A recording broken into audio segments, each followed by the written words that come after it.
큰 갈대 상자 물이 새지 않도록 역청과 나무 진을 칠하네. 어떤 마음이었을까 그녀의 눈에는 눈물이 흐르고 흘러 동그란 눈으로 엄마를 보고 있는 아이와 입을 맞추고 상자를 덮고 강가에 띄우며 간절히 기도했겠지. 정처 없이 강물에 흔들흔들 흘러내려가는 그 상자를 보며 눈을 감아도 보이는 아이와 눈을 맞추며 주저앉아 눈물을 흘렸겠지.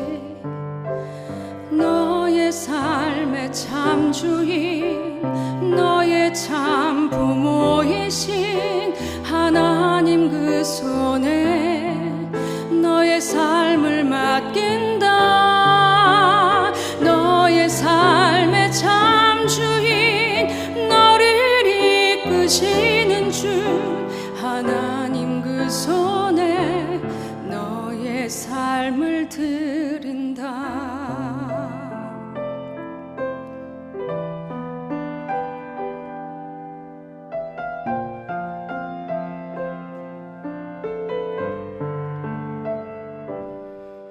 어떤 마음이었을까 그녀의 두 눈엔 눈물이 흐르고 흘러 정처 없이 강물에 흔들흔들 흘러내려가는 그 상자를 보며 눈을 감아도 보이는 아이와 눈을 맞추며 주저앉아 눈물을 흘렸겠지. 너의 삶의 참 주인, 너의 참 부모이신 하나님 그 손에 너의 삶을 맡긴다. 너의 삶의 참 주인, 너를 이끄시는 주 하나님 그 손에 너의 삶을 드린다. 그가 널 구원하시리,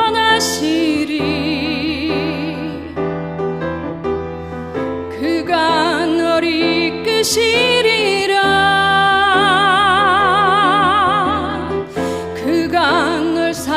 사용하시리, 그가 너를 인도하시리.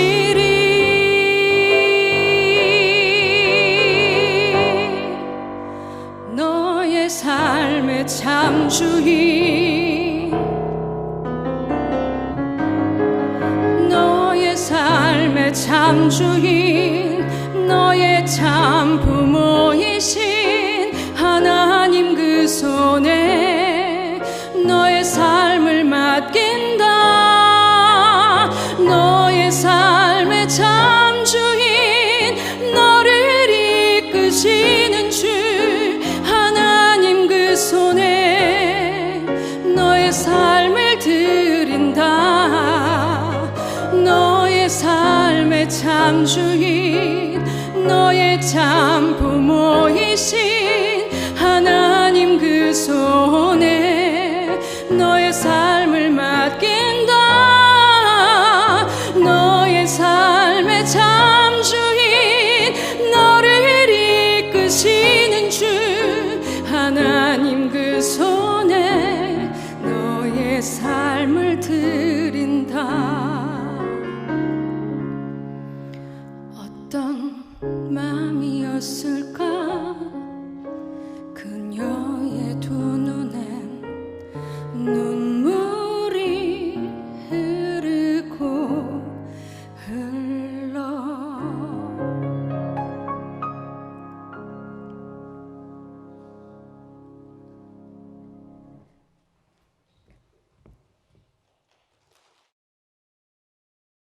같이 잠깐 기도하겠습니다. 우리를 사랑하시는 거룩하신 하나님 아버지, 은혜를 감사드립니다. 죄 가운데 태어나서 죄를 짓고 살다가 또 영원한 심판과 멸망을 받을 수밖에 없었던 어리석고 미천한 인생들을 주님께서 불쌍히 여기시고 또 귀하게 여기셔서 독생자 예수 그리스도를 보내주셔서 우리 영혼을 구원해 주시고 하나님의 자녀로 삼아주시고 하나님의 영원하신 그 천국에 인도하시기를 원하시는 주님, 참으로 감사드립니다. 구원받은 이후에 주님의 몸된 교회 가운데 거할 수 있도록 또 인도해 주시고 하나님의 말씀으로 우리를 양육하시고 자비로운 손길로 우리를 인도하셔서 우리가 하나님 앞에 더욱더 온전한 삶을 살아갈 수 있도록 인도해 주시는 것을 참으로 감사드립니다. 특별히 오늘부터 또 3일 동안 우리 봉사의 특강으로 하나님을 진실히 섬기는 가정이 또 어떤 가정이어야 하는지를 배울 수 있는 귀한 시간을 주심을 감사드립니다. 하나님의 말씀으로 교훈받고 또 우리의 삶의 표본이 되어서 하나님께 참으로 기쁨과 영광을 돌리는 우리의 각 가정들이 될 수 있도록 인도해 주시옵소서. 오늘 특별히 첫날 또 시작하는 시간부터 마치는 시간까지 온전히 주님께서 인도해 주시기를 바라면서 예수님 이름으로 기도드립니다. 아멘. 성경 시편 128편 찾으시겠습니다.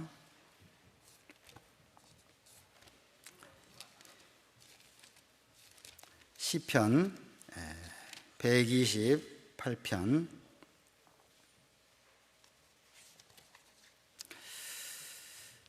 1절부터 4절까지 제가 읽겠습니다. 여호와를 경외하며 그 도에 행하는 자마다 복이 있도다. 내가 내 손이 수고한 대로 먹을 것이라. 네가 복되고 형통하리로다. 내 집 내실에 있는 내 아내는 결실한 포도나무 같으며 내 상에 둘린 자식은 어린 감람나무 같으리로다. 여호와를 경외하는 자는 이같이 복을 얻으리로다. 이 시편 128편 말씀을 찾았는데요, 보니까 제목을 어떤 분은 복받은 자의 가정이다 또 이렇게 제목을 붙여놨습니다. 그래서 이 말씀을 좀 먼저 읽어봤고요. 오늘 좀 같이 상고해 보고 싶은 말씀은 하나님을 섬기는 가정, 즉 그리스도인의 가정입니다. 자, 그리스도인의 가정 중에서도 특별히 부모와 자녀는 어떤 사람이며 어떻게 하나님을 또 섬겨야 할 것인가를 말씀을 통해서 한번 생각해 보도록 하겠습니다. 해마다 이제 5월이 되면은 5월을 가정의 달이라고 그러잖아요. 자, 가정의 달에 되면은 특별히 좀 평소에 생각하지 않았던 가족에 대한 생각을 좀 하게 됩니다. 가족을 돌아보고 또 부모님을 찾아뵙고 또 형제 자매들도 한 번씩 또 연락을 주고받고 또 아내와 우리 봉사이니까요, 아내와 또 자식들 또 이렇게 생각해 보면서 내가 속한 이 가정은 하나님 앞에 어떤 가정인가, 내 가정은 건강한 가정인가, 자, 이것을 생각해 보게 됩니다. 어떻습니까? 우리 각 가정들 하나님 앞에 건강한 가정이십니까? 네. 유튜브에서 지금 누가 대답을 하고 계시네요. 자, 이 가정에 대해서 참 우리가 할 얘기가 참 많습니다. 갈라디아서 6장 10절에 보면은 특별히 믿음의 가정, 믿음의 가정이라는 그런 단어도 나옵니다. 그래서 오늘 우리가 이 배우는 말씀을 통해서 우리가 이 가정에 대한 생각을 다시 한번 좀 정리하는, 그리고 그 가정이 과연 어떤 의미를 가지고 있는지를 좀 정리하는 그런 시간이 되었으면 합니다. 하나님이 인간에게 주신 두 가지 제도가 있습니다. 하나는 가정이고 하나는 교회입니다. 하나님은 이 가정을 하나님이 이루어 주셨습니다. 가정과 교회는 둘 다 사랑을 기초로 존재합니다.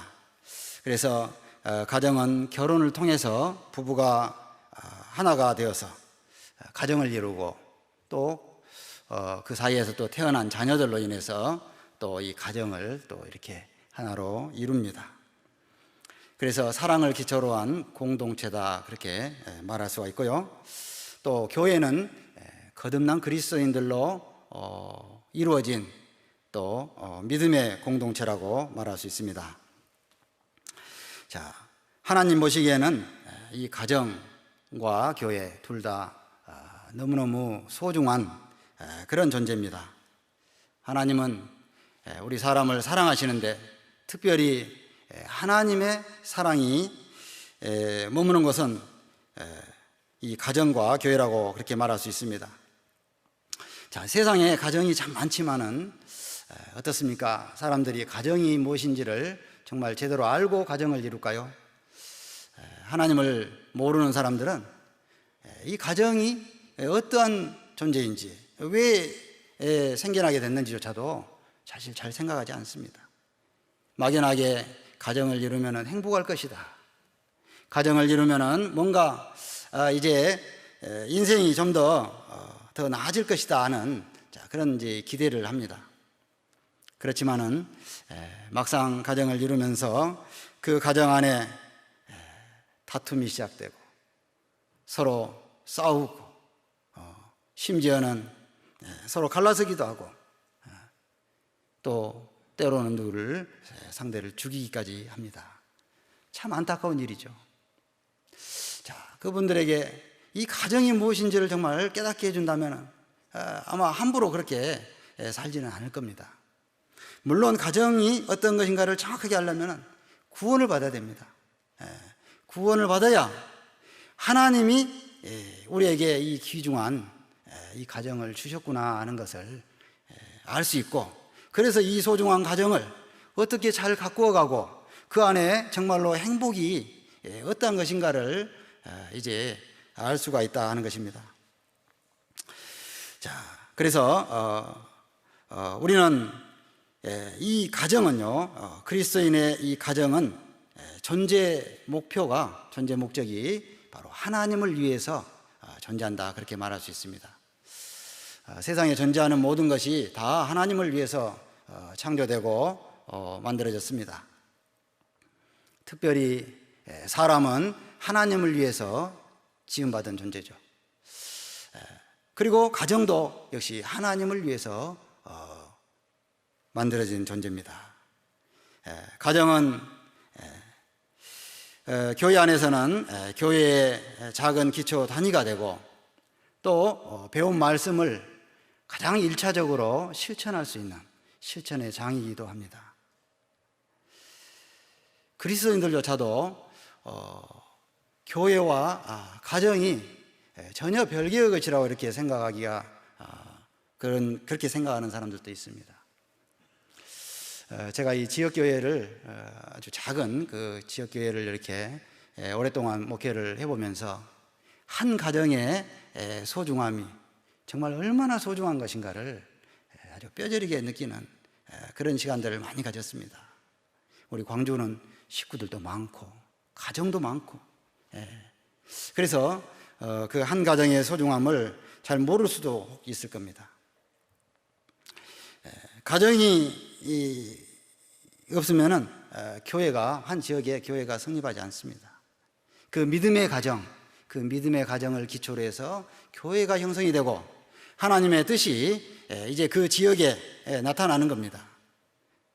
사람들 모여서 말씀을 배우고 교제하고 또 전도를 하고, 자, 그런 모든 일에 가장 기본이 되는 때 쓰여지는 것이 바로 가정이다. 자, 그렇게 말할 수 있습니다. 우리는 이 가정의 의미를 제대로 알고 깨달아야 우리에게 주어진 그 모든 여건들을 잘 활용해서 하나님께 잘 쓰임받게 하는 것이 또 우리의 할 일이라고 할 수 있습니다. 그래서 오늘 특별히 특강의 이 초점은요, 하나님을 섬기는 이 가정과 그 구성원이 가져야 할 이 정체성과 그리고 실제로 그 가정 안에서 어떤 또 실천이 이루어져야 할 것인가를 좀 이렇게 생각해 보도록 그렇게 하겠습니다. 이 정체성이라고 그러면요, 내가 누구냐 하는 것을 생각할 때 우리가 정체성이다 그렇게 말합니다. 내가 도대체 어떤 존재인가, 왜 존재하는가. 가정도 하나님의 영광을 위해서, 하나님을 위해서 존재한다고 그랬습니다. 가정 안에 이제 부부가 있으면 남편이 있고 아내가 있고 또 자녀가 있습니다. 각 그 구성원들도 하나님을 위해서, 정말 하나님께 쓰임받기 위해서 존재하는 것입니다. 자, 그럼에도 불구하고 이 온 가족이 또 믿음 안에 있지 않는 그런 안타까운 일도 있죠. 한 사람은 구원을 받았는데 다른 한 사람은 구원을 받지 못했고, 혹은 부모님은 구원을 받았는데 놀랍게도 자녀가 믿음 안에 있지 않는 또 그런 경우도 있습니다. 그것은 대단히 불편한 일이고 불행이라고 할 수 있습니다. 자, 그 원인이 과연 어디에 있었을까? 다시 한번 그것을 생각해 보자 하는 것입니다. 자, 그리스도인의 가정에서 태어난 자녀는 그야말로 축복을 타고 태어난 사람이라고 말할 수 있습니다.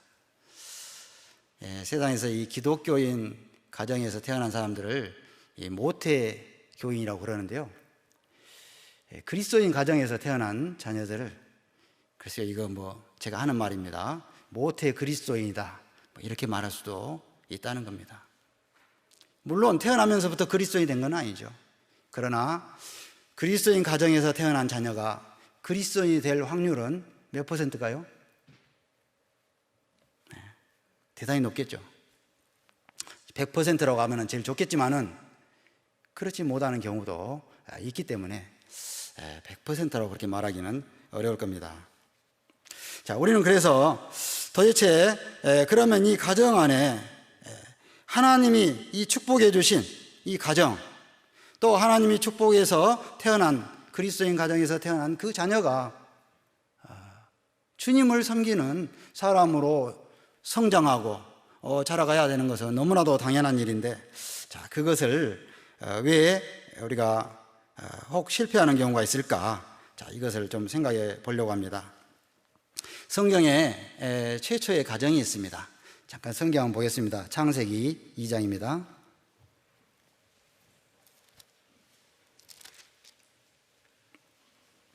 창세기 2장 20절입니다.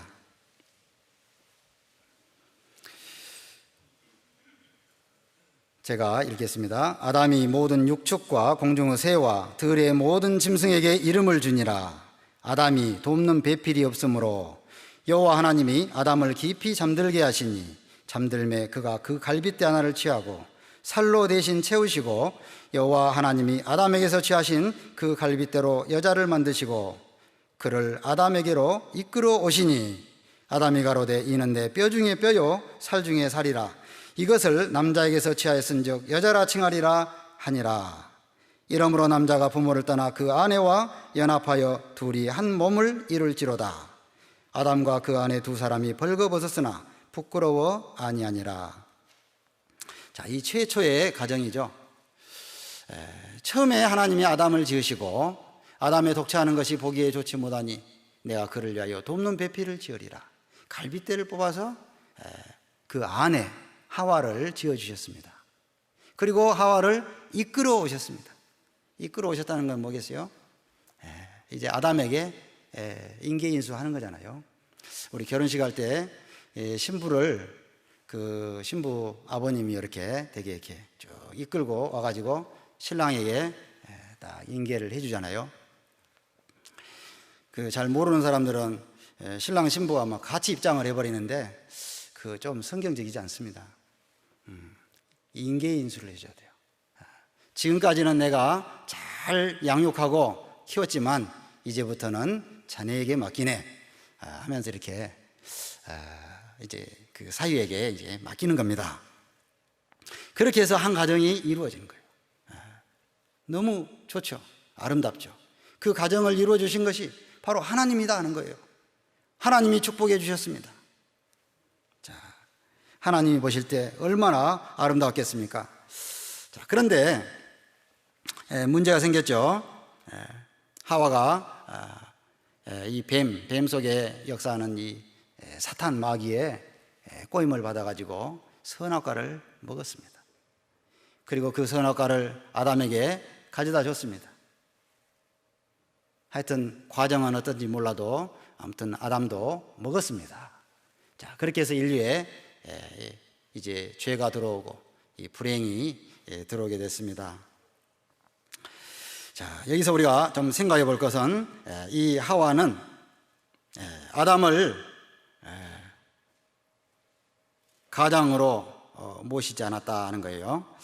아담이 분명 말해줬을 겁니다. 선악과를 먹어서는 안 된다. 단호하게 말해줬을 겁니다. 먹는 날에는 정령 죽으리라. 하나님 말씀해 주신 그 말씀까지도 정확하게 전해줬을 겁니다. 그렇지만은 하와는 아담과 잠시 떨어져 있는 동안에 단독으로 결정을 했죠. 물론 마귀의 꼬임을 받았지만은 어쨌든 결정은 본인이 했습니다. 나중에 크게 깨달아야 했을 겁니다. 내가 아담이 다스리는 그 선을 넘은 것이 잘못되었구나. 크게 잘못되었구나. 자, 그것을 들고 또 아담에게로 가져왔을 때 아담도 잠시 갈등을 했겠죠. 야, 이걸 먹어야 되냐 말아야 되냐. 자, 아담은 결국은 먹었습니다. 먹고 나서 후회했죠. 내가 큰 잘못을 저질렀구나. 하나님의 말씀을 불순종했구나. 자, 아담도 크게 반성했어야 했습니다. 뭘 반성해야 될까요? 내가 가장이고 인류의 총책임자라는 사실을 망각했구나. 자, 그걸 생각했어야 된다는 거예요. 왜냐하면은 아담이 안 먹었을 수도 있잖아요. 안 먹었을 수도 있습니다. 그러나 하여튼 결과는 이제 먹었죠. 자, 그리고 가인과 아벨이 태어났습니다. 창세기 4장에 보면은 내가 여호와로 인하여 등남하였다 하면서 이 가인이라는 이름을 붙여줬습니다. 가인. 그리고 그 다음 또 아들이 아벨입니다. 두 사람은 공히 아담의 아마 교육을 받았을 겁니다. 아벨은 가죽옷의 비밀을 깨달았는데 가인은 깨닫지 못했습니다. 자, 깨달은 사람과 깨닫지 못한 사람이 같이 있으면은 이제 좀 뭔가 불편한 일이 생기겠죠. 가정이 화목하지 못했을 겁니다. 자, 결국 가인은 아벨을 쳐 죽였습니다. 큰 인류의 비극이 일어났습니다. 아담은 그 소식을 듣고 어떤 생각을 했을까요? 내가 크게 잘못했구나. 내가 크게 잘못했구나. 나에게 주신 이 아들을 잘 양육시켜야 했을 텐데 잘 양육시키지 못하고 서로 죽이고 죽는, 자, 이런 문제가 생겼다 하는 거예요. 자, 여기서 우리가 이제 하나 생각해 볼 수 있는 것이 바로 가장이라는 그 이름입니다. 가장. 성경에는 가장이라는 말은 물론 없습니다. 그러나 한 집안에는 가장이 있잖아요. 자, 우리 봉사의 형제님들은 이 가장이라고 말할 수 있어요. 가장은 어떤 존재인가 하는 이 가장의 정체성을 제가 오늘 말씀드리고자 하는 겁니다. 가장은 집안의 모든 총책임자예요. 집안을 다스리는 자입니다. 가르치는 자입니다. 그리고 그 가족 중에 어떤 사람이 혹 잘못을 했다도 가장에게 책임이 돌아가는 것은 그 당연한 거예요. 가장이라면요, 그 집 안에서는 왕이라고 할 수 있습니다. 가정이 한 교회라면은 그 교회의 또 책임자라고도 말할 수 있겠죠. 교회 담임 목사라든지 봉사회장이라든지 하여튼 그 책임을 지는 사람이라고도 할 수 있습니다. 자, 그 안에 가정에 속해 있는 모든 식구들을 잘 양육하고 가르치고 다스리고 잘 인도해야 할 책임이 가장에게 있다 하는 것입니다. 가장이라는 지위는 하나님이 주신 놀라운 자리라고 할 수 있습니다. 권위만 내세우는 자리는 아닙니다. 사랑을 베풀 수 있는 자리이기도 합니다.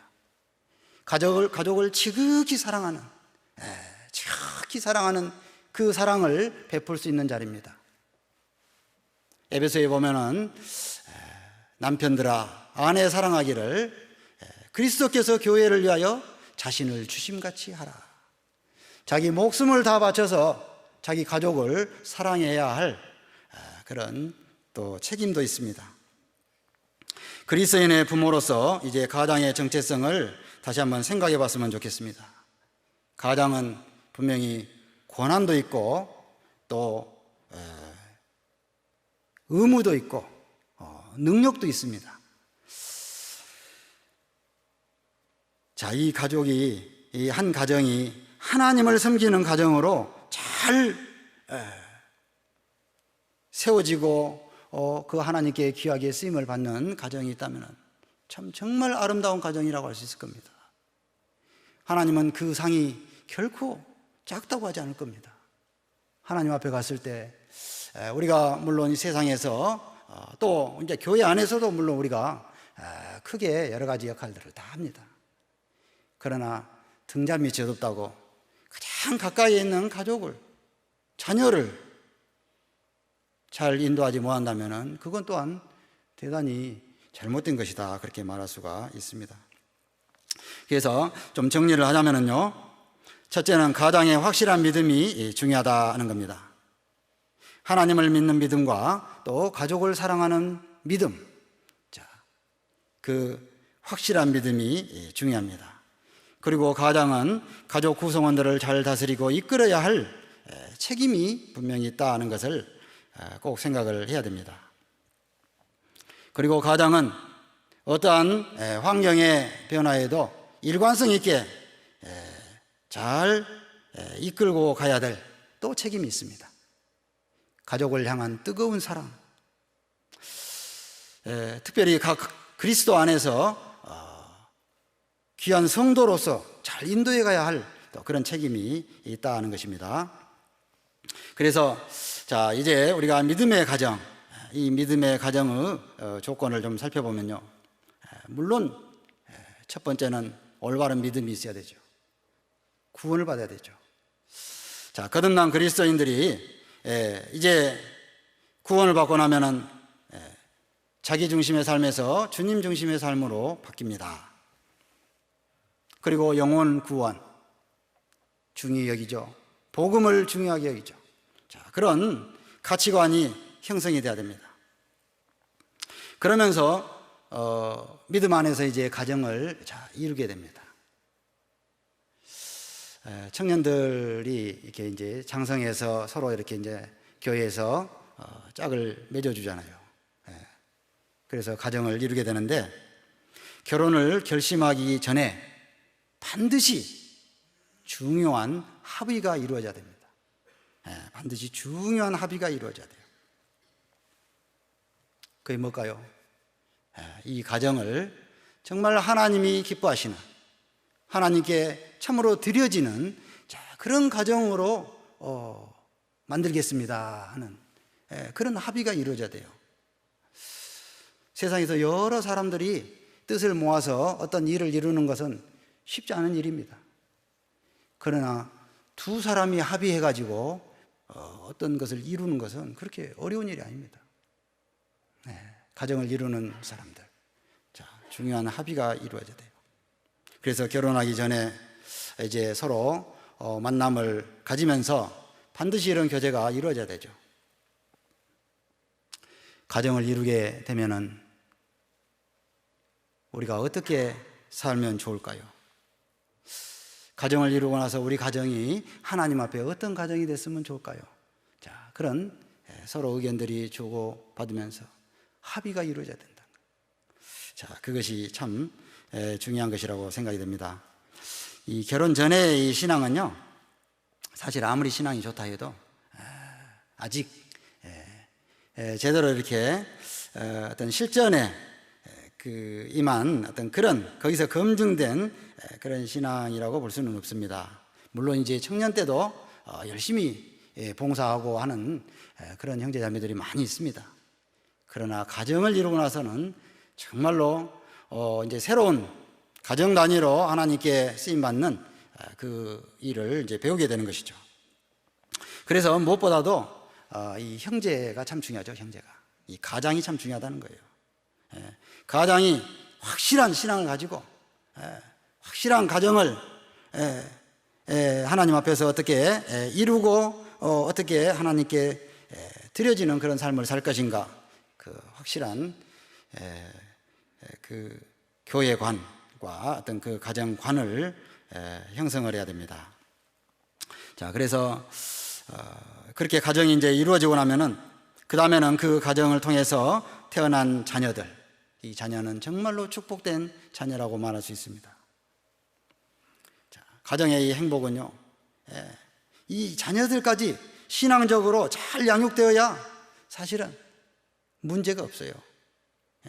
부부는 신앙이 좋은데 자녀들을 양육하는 일에 있어서 좀 너무 소홀할 수도 있잖아요. 잘 모를 수도 있습니다. 그러다 보니까는 뭐 교회 안에서 교회 학교 다니고 하다 보면은 뭐 제대로 이렇게 잘 성장하겠지, 그런 막연한 생각으로 그렇게 있다가요, 애들이 어느 틈에 그냥 불쑥 장성해 버린 거예요. 처음에는 아주 어린 묘목같이 이리 옮기면 이리 가고 이리 옮기면 이리 가고 다 부모 뜻에 의해서 잘 따라줬는데 어느 틈에가 좀 커버렸어요. 조금 더 커버리면 부모보다도 더 커버려요. 힘은 부모보다 더 커져 버립니다. 그쯤 되면 이제 신앙적으로 뭔가 이렇게 잘 안 통한다 싶을 때는 이미 많이 때가 좀 지나버린 그런 경우가 아닌가 생각할 수 있습니다. 그래서 자녀들을 잘 양육해야 되는 것이 부모에게 주어진 엄중한 책임이다 하는 것입니다. 저절로 크는 건 없습니다. 아주 어릴 때부터 온전한 정말 하나님의 말씀으로 또 기도로 그리고 세심하게 살펴서 잘 키워내야 곁길로 가지 않고 그리스도 안에서 자랄 수 있다 하는 것입니다. 우리 에베소서 6장을 한번 보겠습니다.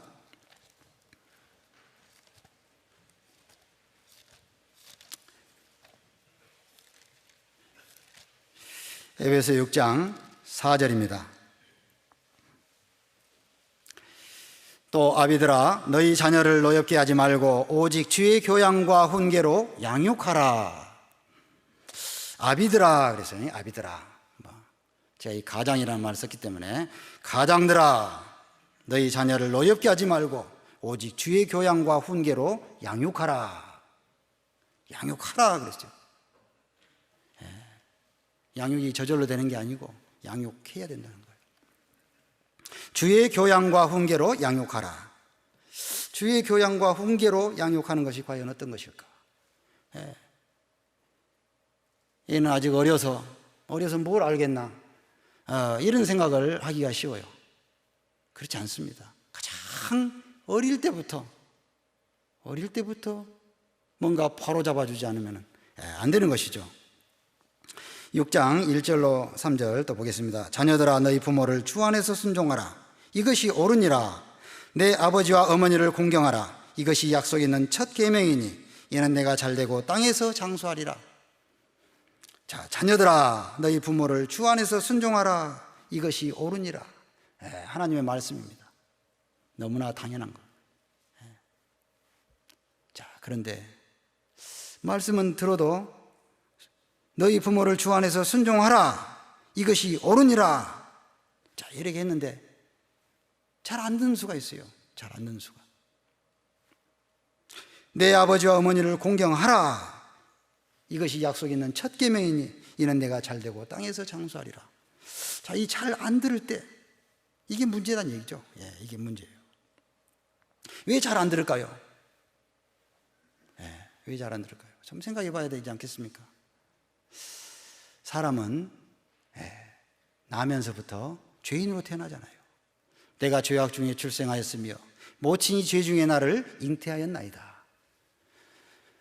자, 이 죄성을 가지고 태어난 이 인간이요, 아주 어리지만 어리다고 해서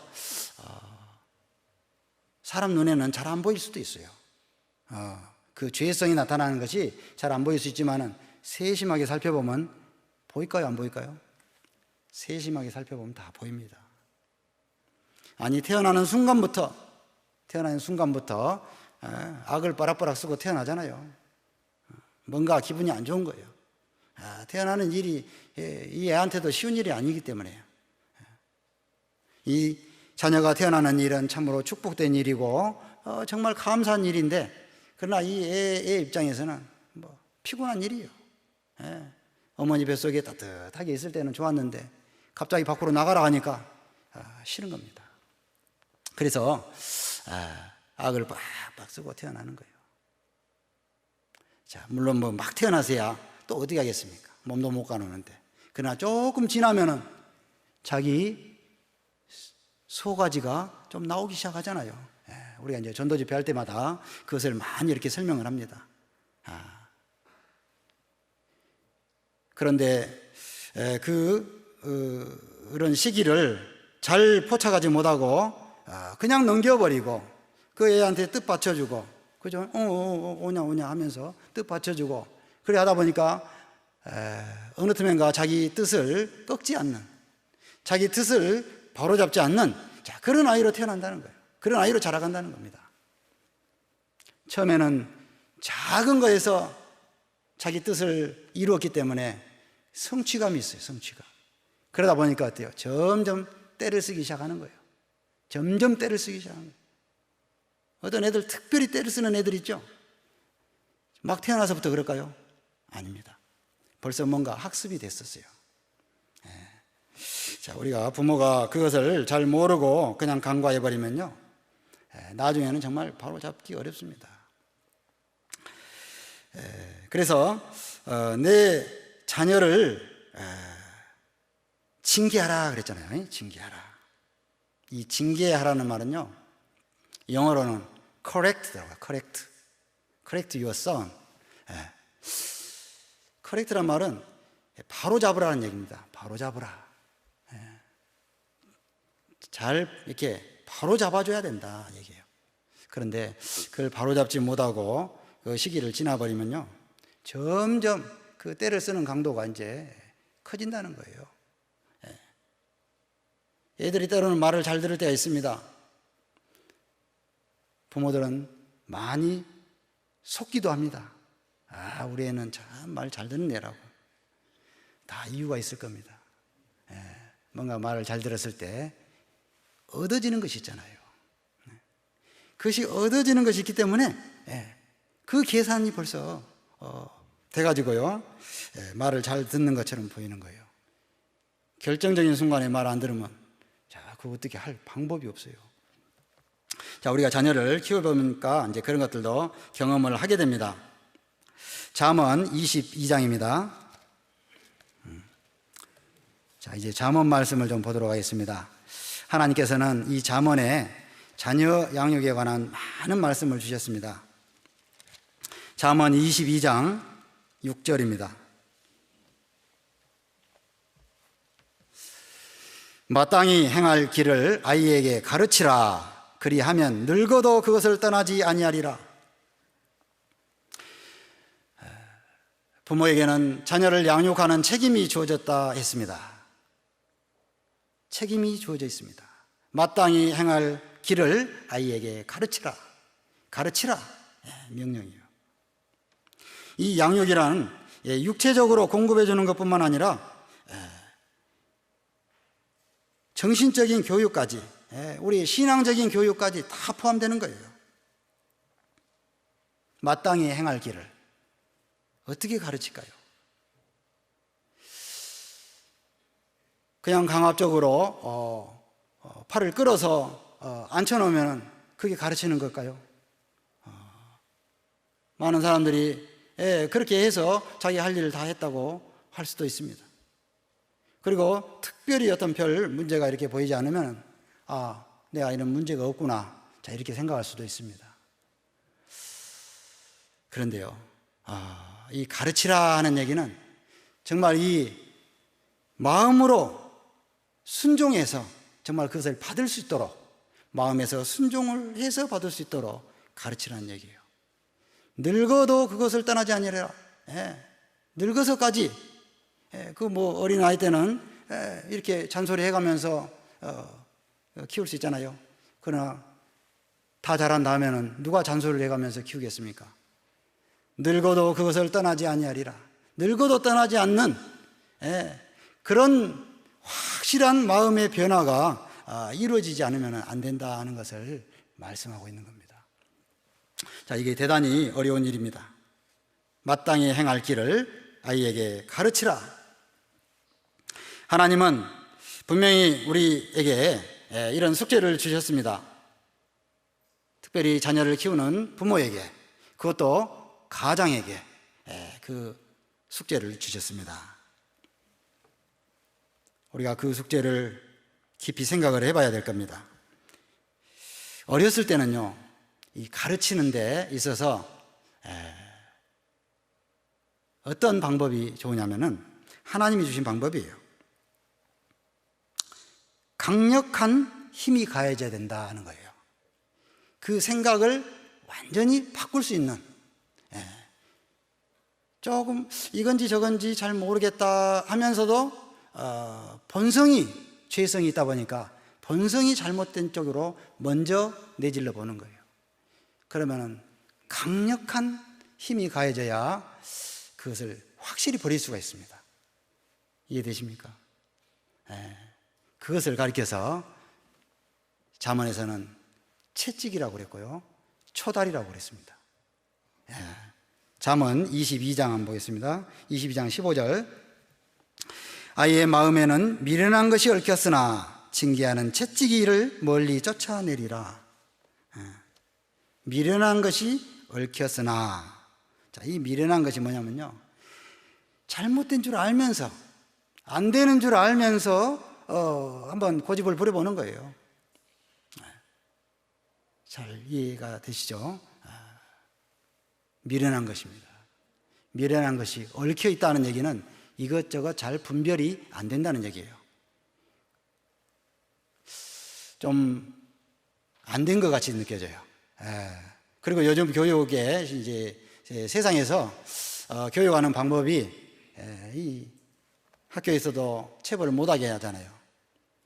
부모도 그래서 이 체벌을 하면은 그 참 몰상식한 부모라고 그렇게 생각이 될 수도 있어요. 근데 자, 그것은 사람이 준 생각입니다. 그것은 마귀가 준 생각입니다.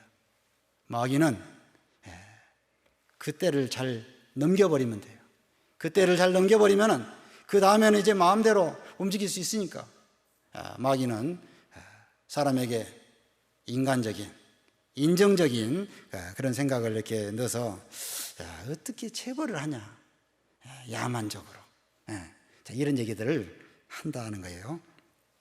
자, 분명한 것은 제가 아까 말씀드렸습니다. 이 강력한 힘이 가해지지 않으면은 그 미련한 것을 버리지 않는다는 거예요. 자, 이것은 분명합니다.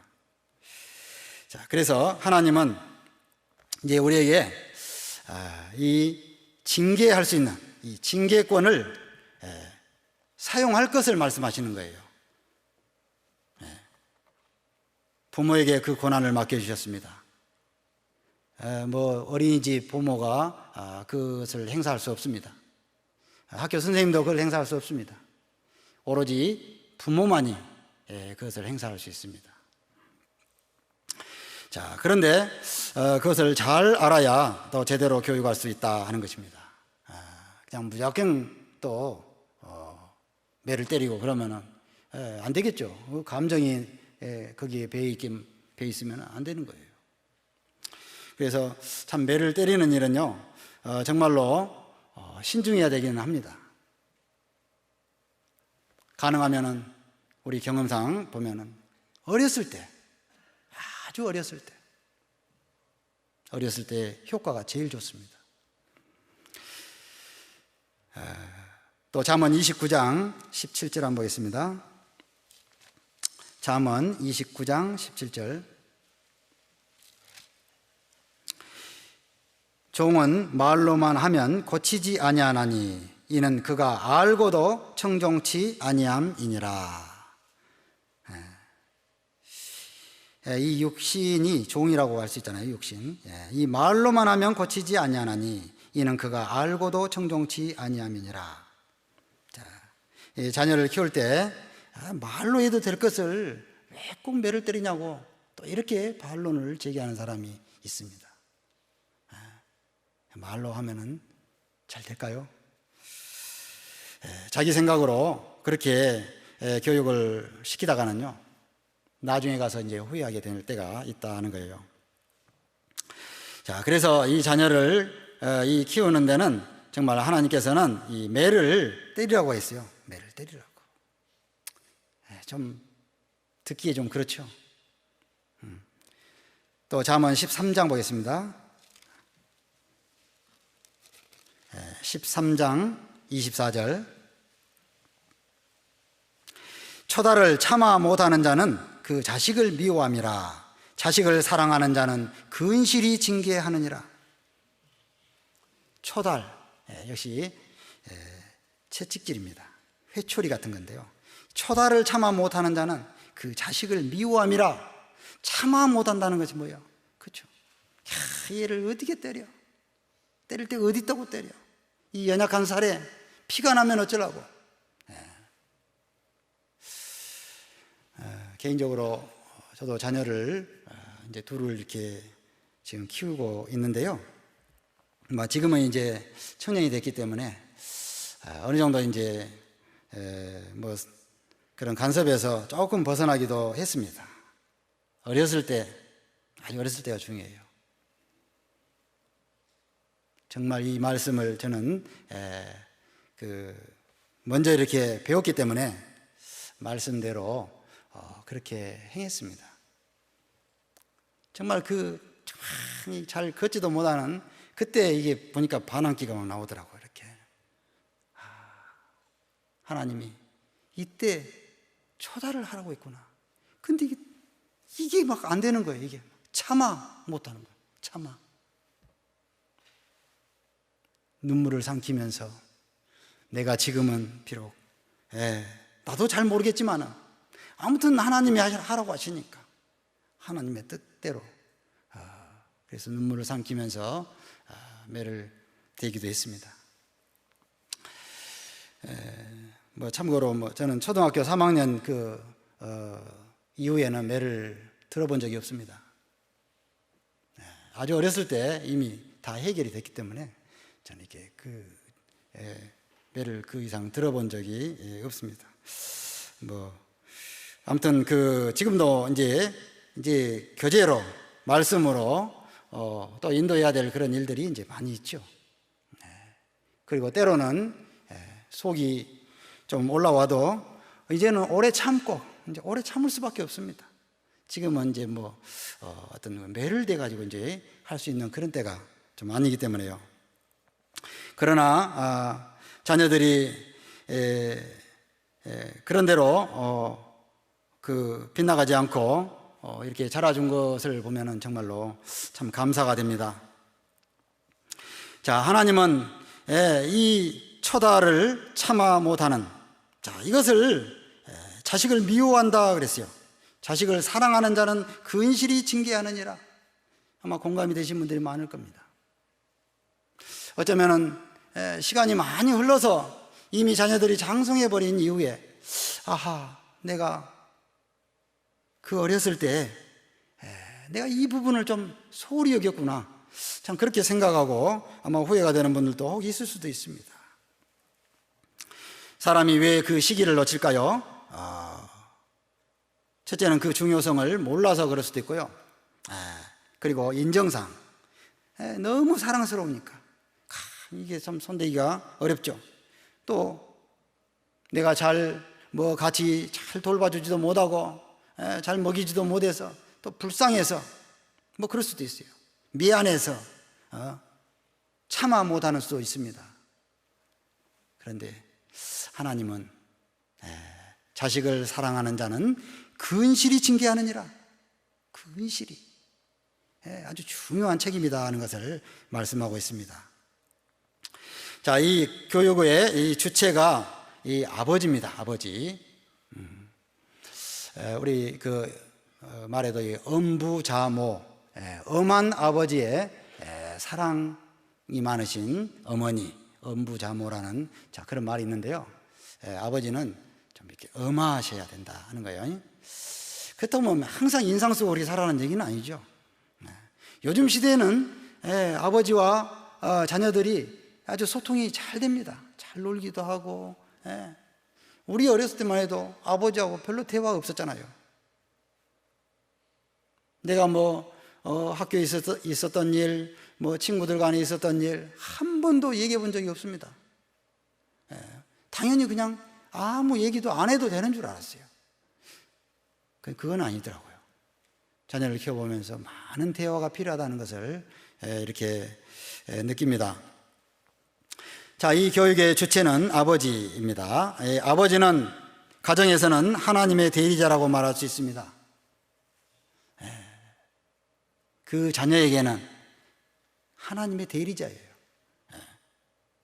그래서 하나님이 하실 일을 하나님 말씀을 통해서 우리에게 맡겨주셨고 우리는 그 말씀을 실행해야 될 그런 책임이 있다는 것이에요.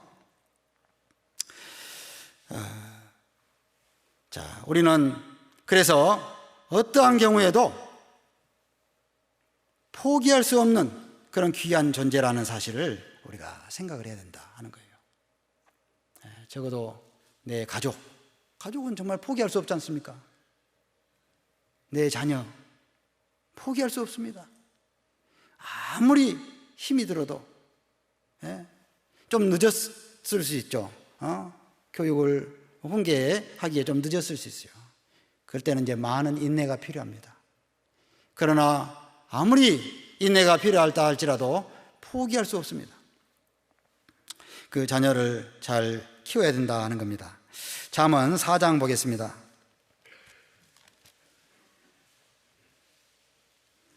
잠언 4장 아들들아, 1절부터 보겠습니다. 아들들아, 아비의 훈계를 들으며 명철을 얻기에 주의하라. 내가 선한 도리를 너에게 전하노니 내 법을 떠나지 말라. 나도 내 아버지에게 아들이었었으며 내 어머니 보기에 유약한 외아들이었었노라. 되게 이 잠언 말씀을 솔로몬이 기록을 했다고 우리는 알고 있는데요. 자, 어쨌든 이 아들들에게 지금 하는 얘기입니다. 아들들아, 아비의 훈계를 들으며 명철을 얻기에 주의하라. 자, 내가 선한 도리를 너에게 전하노니 내 법을 떠나지 말라. 나도 내 아버지에게 아들이었었으며 내 어머니 보기에 유약한 외아들이었었노라. 나도 내 아버지와 어머니로부터 교육을 받았다 하는 얘기죠. 예, 교육을 잘 받았다 하는 얘기입니다. 그래서 다시 또 자기 자녀들에게 지금 이렇게 훈계를 하고 있는 겁니다. 부모에게 교육을 잘 받은 사람은 정말 올바른 그런 모습으로 성장할 겁니다. 특별히 하나님 앞에 정말 그 올바른 모습으로 성장할 겁니다. 하나님은 모든 사람을 대해서 하나님의 자녀가 되고 또 하나님의 성품을 닮은 그런 존재가 되기를 간절히 바라시죠. 하나님은 이 땅의 모든 피조물 아주 작은 것까지도 다 살피시고 마음을 두시는데 하물며 하나님의 형상을 닮은 우리 인간을 그 마음이 없겠습니까? 인간을 향한 그 끝없는 사랑이 있습니다. 그 사람이 아직 하나님의 사랑을 깨달았든지 못 깨달았든지 하나님을 사랑을 깨달은 사람에게는 더 하나님의 자녀답게 자라가기를 간절히 원할 것이고, 아직 하나님의 사랑을 깨닫지 못한 사람에게는 하나님의 사랑을 깨달을 수 있도록 계속해서 또 인도하실 겁니다. 자, 하나님께서는 우리에게 그토록 그 마음을 두고 계신다 하는 겁니다. 자, 그래서요, 우리가 아까 이 자녀 교육에 있어서 정말 그 사람에게 내재된 그 뿌리 깊은 죄성, 그 죄성을 바로잡고 올바르게 가르치기 위해서는 강력한 힘이 필요하다는 것을 꼭 우리가 생각을 해야 됩니다. 이 아이가 자라버리면요, 이제는 부모보다 강해져 버리기 때문에 이 강력한 힘이 통하지가 않죠. 어렸을 때 그게 가능한 거예요. 그래서 잠언 13장에 보면은 지혜로운 아들은 아비의 훈계를 들으나 거만한 자는 꾸지람을 즐겨 듣지 아니하느니라. 그죠? 꾸지람을 즐겨 듣지 아니하느니라. 꾸지람을 즐겨 듣는 사람이 어디 있겠어요? 그렇지만은 아버지의 훈계가 정말 나에게 유익하다, 정말 나를 사랑해서 주시는 말씀이다. 자, 그것을 마음에 정말 아는 사람 같으면은 꾸지람을 들을 때도 공손하게 듣습니다. 옛날에 이 사극 같은 거 보면은요, 그 나이 많은 사람도요, 그 아버지 앞에서 이렇게 바지 걷어 올리고 그 회초리 맞는 간혹 그런 경우가 있습니다. 심지어는 그 왕자도 그 아버지가 직접 이렇게 회초리 막 때리고 그러잖아요. 그러면서 눈물 뚝뚝 흘리면서 아버님 잘못했습니다. 다시는 그러지 않겠습니다. 비록 드라마지만은 아무튼 깊이 뉘우치는 그런 모습을 우리는 보지 않습니까? 실제 마음이 그래야 된다는 거예요. 아마 그런 자녀들은 어려서부터 그 어떤 아버지의 그 징계를 통해서 올바른 그런 마음이 형성됐을 거라고 생각을 합니다. 그래서 아버지의 꾸지람을 즐겨 듣는다는 거예요. 아버님이 살아계실 때는 사실 그렇게 한 번씩 이렇게 이런저런 이제 또 말씀도 이렇게 해주시고, 물론 참 좀 장성해서 이렇게 듣다 보면은 그냥 잔소리죠. 그러나 그 잔소리마저도 해주실 분이 없을 때가 이제 있잖아요. 아버님 돌아가시고 나면은 진짜 그 얘기를 해줄 사람 아무도 없습니다.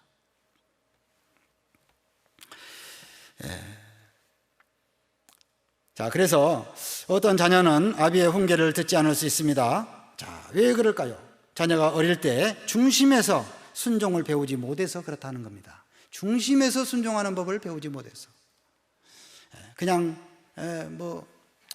겉으로 순종하는 것은 순종이라고 할 수 없죠. 그러나 어렸을 때 교육을 받게 되면요, 이 초다를 통해서 교육을 받게 되면 진심으로 순종하는 법을 배웁니다.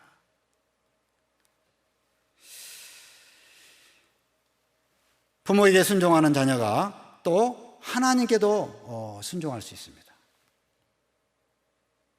우리가 이 세상에서 이제 이렇게 보면은 참 세상에서 이렇게 물론 이제 바깥 세상이겠죠.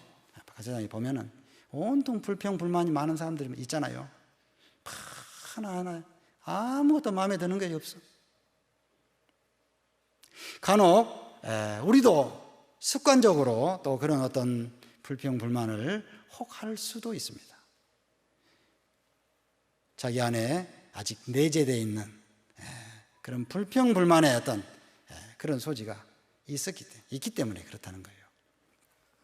물론 그것이 큰 문제가 되지 않으면은 그냥 지나갈 일이겠지만은 하나님을 대해서, 하나님을 향해서 불평 불만을 한다든지 하나님을 향해서 거역하는 그런 마음을 갖는다면 그것은 대단히 큰 문제죠.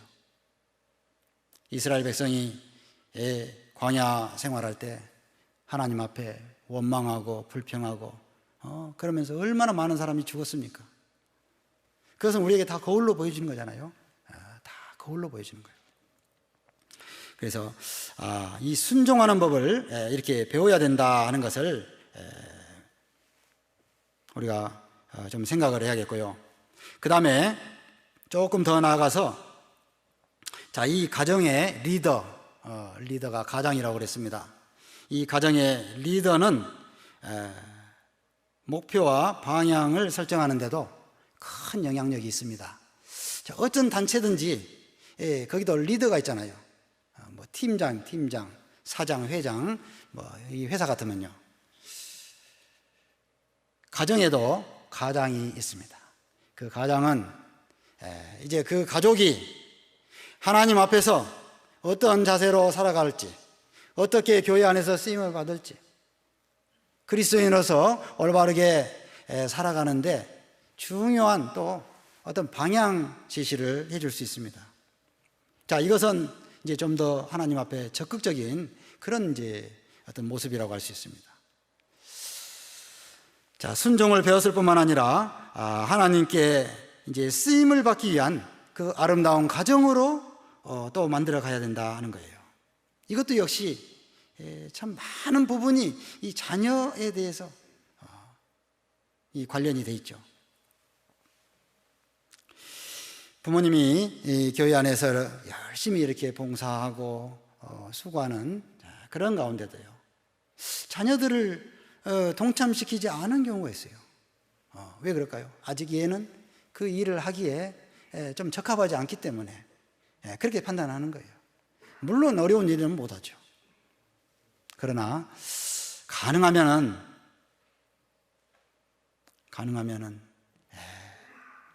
어른들과 함께 또 어떤 부분에서 같이 봉사할 수 있는 그런 기회를 이렇게 준다면 얼마나 좋겠어요. 제가 이 지역교회에 있을 때요, 여름에 되게 이제 학예 수양회가 있습니다. 그러면 학예 수양회를 앞두고 학예 수양회 이 사전 봉사가 있어요. 우리도 이 사전 봉사 가잖아요. 그래서 이제 각 교회마다 이렇게 이제 몇 명을 어느 날짜에 이렇게 보내주십시오 하고 이렇게 공문이 오지 않습니까? 그래서 제가 그때 그런 이제 제안을 했습니다. 우리 어른들이 가서 물론 봉사는 하는데요.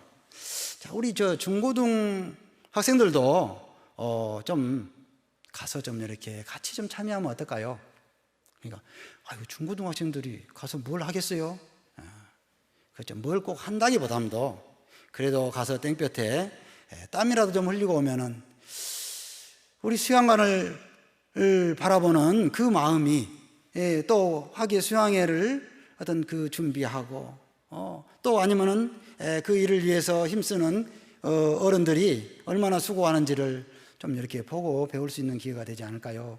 그렇게 이제 제안을 했습니다. 그래서 참 중고등부가 많지는 않지만은 또 많이 가도 안 되죠.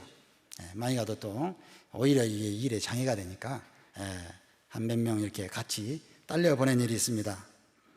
그래서 몇 학년 때부터 이렇게 보내면 좋을까요? 해서 제가 중학교 2학년부터 좀 보냈으면 좋겠다고 그랬어요. 그 이유가 뭘까요? 중학교 1학년은 아직 너무 어리고 2학년 때 보내면 좋겠다 그래가지고 2학년 때부터 해가지고 그 이제 남학생들, 그러니까 우리 형제들 몇 명을 이렇게 딸려 보냈습니다. 가가지고 정말 그 땡볕에 땀 흘리고 뭘 하든 했다고 막 툴툴거리고 이러면서 오더라고요. 다음 해에는 또 그렇게 했습니다. 그래서 중3부터 보냈으면 좋겠다고 또 그렇게 했습니다. 그 다음 해에는 중학생들은 너무 어리니까 이제 고1부터 보냈으면 좋겠다고. 거기에 제 아들이 포함되어 있었습니다. 참 중2 때부터 그래서 제가 가가지고요 이렇게 봉사를 같이 참여했는데 굉장히 좋아하더라고요. 처음에는 물론 가서 뭘 하겠습니까? 하지만 아무튼 그 어른들하고 같이 그래도 이거라도 좀 날려라 그러면요 같이 나르고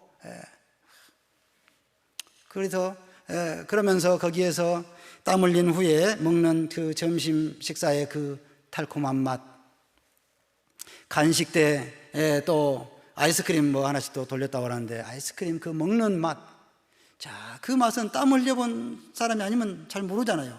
우리 이제 봉사애들은 다 알지만은 우리 자녀들은 그걸 잘 안 시키는 거예요. 그걸 잘 이렇게 인도했을 때 어쨌든 그 계획을, 그 일에 같이 참여했던 자녀들이 좋은 그런 경험을 얻었던 것을 우리는 기억합니다. 자, 하나님은 그 리더의 어떤 그 믿음과 또 그 가르침에 따라서 그 안에 속한 사람들이 어떤 것을 경험하고 어떤 것을 배우게 하는지, 자, 그것을 그 리더에게 맡겨놨어요. 자, 우리 각자 가정의 모습을 또 한번 생각해 봅니다. 우리 가정을 과연 어떻게 인도할 것인가? 그래서 가정의 리더는 자기에게 주어진 책임과 권한을 적절히 사용하여 하나님 앞에서 아름다운 가정으로 만들어서 이 가정이 하나님께 쓰임을 받기 위해서 어떤 몇 가지의 규칙을 좀 정할 필요가 있습니다. 규칙이 너무 많거나 지키기 어려운 것 같으면 물론 안 되겠죠. 그러나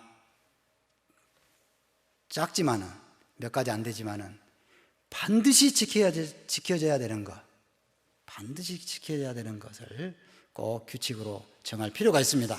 그래야 질서에 순종하고 그 작은 질서에 순종했을 때 이제 큰 것에도 또 순종할 수 있는 그런 마음이 생긴다는 거예요.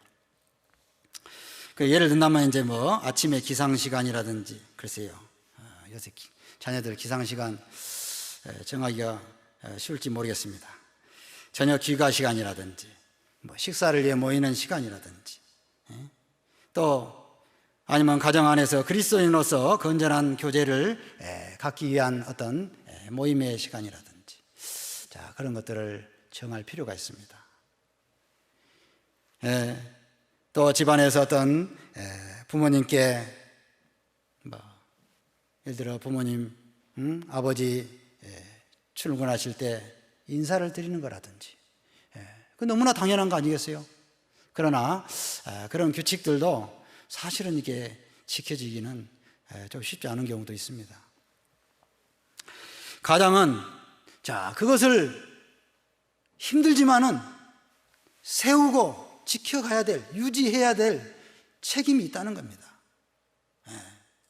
누구를 괴롭게 하기 위해서 그런 게 아니에요.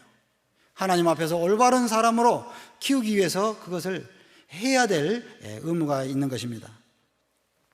그래서 하나님 앞에요, 정말 귀하게 쓰임받으면 얼마나 아름답겠어요. 자, 성경적인 가정 분위기를 유지하기 위해서는 하나님 말씀으로 말씀을 중심으로 함께하는 시간 참 필요하죠. 우리 다 참 다들 원하실 겁니다. 그런 시간을 갖는 것은 정말 중요한 일이다 하는 겁니다. 어떻게 보면 아주 쉽고도 또 확실한 방법이라고도 할 수 있습니다. 물론 가장이 솔선수범해야 되죠. 뿐만 아니라 자녀들 보기에 남편으로서 아내를 사랑하고 도와주는 일 또한 하나님 말씀에 충실하게 잘 지켜져야 된다 하는 거죠.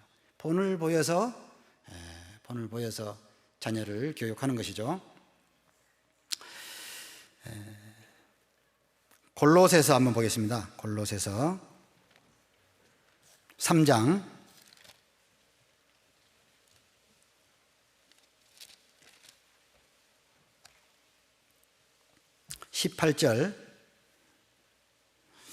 18절부터 21절까지입니다. 아내들아 남편에게 복종하라. 이는 주 안에서 마땅하니라. 남편들아 아내를 사랑하며 괴롭게 하지 말라. 자녀들아 모든 일에 부모에게 순종하라. 이는 주 안에서 기쁘게 하는 것이니라. 아비들아 너희 자녀를 경록해 말지니 낙심할까 함이라. 자, 여기 아내들아, 남편들아, 자녀들아, 아비들아. 자, 이 네 대상을 향해서 하나님께서 주신 말씀이 있습니다. 아주 한 절씩 간결하게 주셨어요. 그런데 이 말씀을 잘 읽어보면은 결국은 누구에게 하신 말씀이냐면은 남편들아 하는, 즉 가장에게 하신 말씀이라는 것을 우리는 좀 생각해 볼 수 있습니다. 그럴까요? 다시 한번 생각해 봅니다. 자, 아내들아 남편에게 복종하라.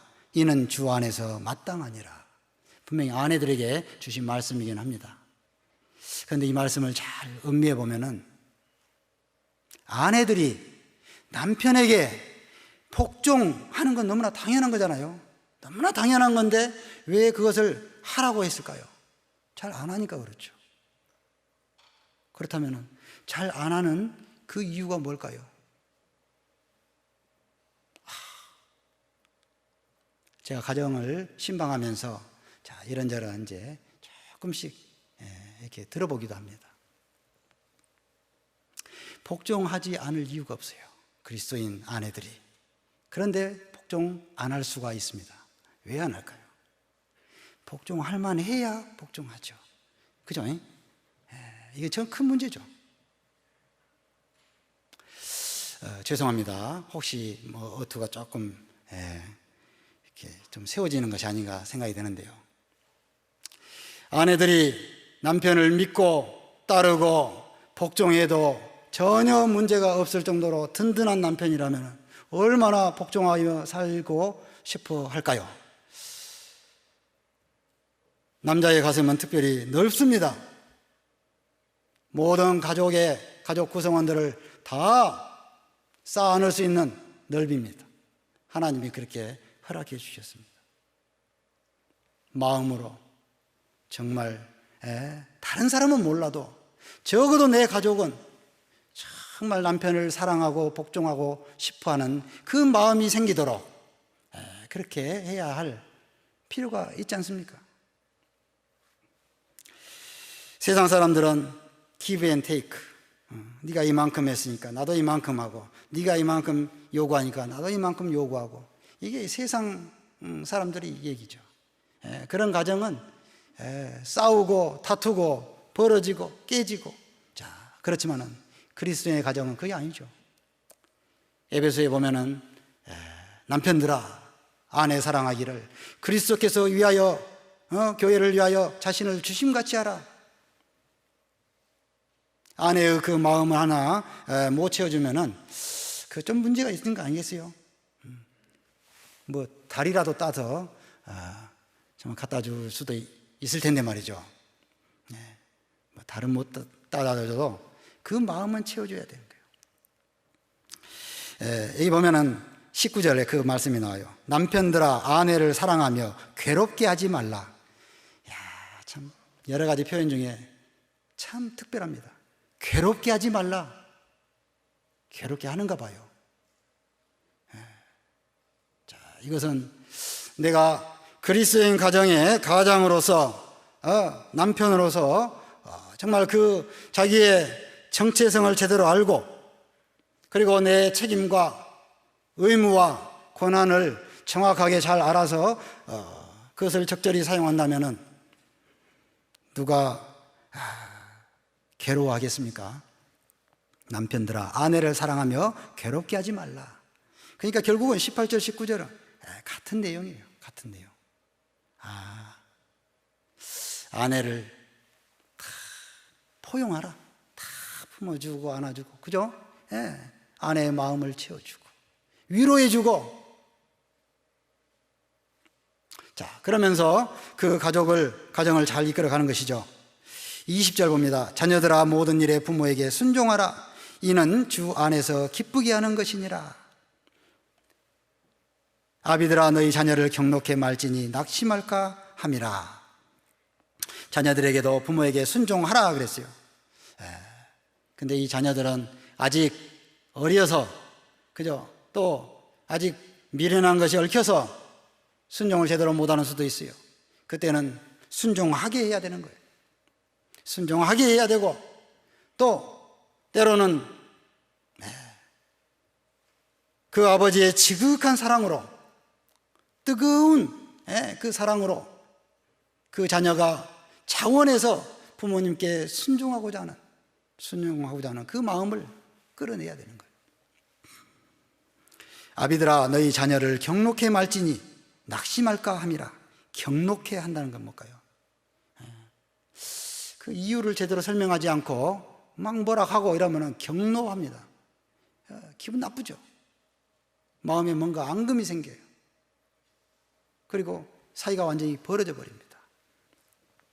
자, 잘 못 배운 사람은 혹시 그렇게 행할 수도 있을랑가 몰라도 그리스도인은 그래서는 안 되죠. 그리스도인은. 그래서 자녀가 경노하도록 해서는 안 되는 거예요. 충분히 설명하고, 그러면서 마땅히 행할 일을 아이에게 가르치라 그랬잖아요. 마땅히 행할 것을 아이에게 가르쳐서 경노하지 않고 부모에게 순종할 수 있도록 하는 것이 또 그 책임이다 하는 것입니다. 자, 경록해 말지니 낙심할까 함이라. 정말 낙심해버리면은 부모와 대화가 끊어집니다. 관계가 아주 이제 멀어져 버린다고 할 수 있습니다. 자, 하나님은 이렇게 우리에게 놀라운 이런 그 말씀들을 많이 주셨어요. 히브리서 12장에 보면은 징계에 대한 말씀이 나옵니다. 징계에 대한 말씀. 육체의 아버지가 우리를 징계하여도 공경하였거든 그랬어요. 육체의 아버지가 자녀를 키울 때도 공경하도록 해야죠. 물론 그 말씀은 모든 영의 아버지께 더욱 복종하여 살려 하지 않겠느냐. 결국은 우리 하나님께 복종하여 사는 것이 이제 그 근본 뜻이죠. 자, 먼저는 어쨌든 하나님께 순종하는 자녀는 먼저는 부모에게도 순종해야 하는 것이 맞습니다. 부모에게 순종하지 않는 사람이 하나님께 순종한다고 말하는 것은 전혀 그것은 논리가 맞지 않는 것이다 하는 것이죠. 자, 자녀를 양육하는데 이 하나님께로부터 위임받은 이 권위를 잘 유지하면서 또 잘 활용해서 자녀를 양육해야 됩니다. 그것이 바로 주의 교양과 훈계로 양육하는 것입니다. 필요한 징계는 반드시 있어야 하며 그 목적은 공경하게 하는 데 있는 거예요. 공경하게 하는데. 자, 그러면서 그 바탕 위에 이제 하나님의 말씀을 가까이 하는 훈련이 좀 필요해요.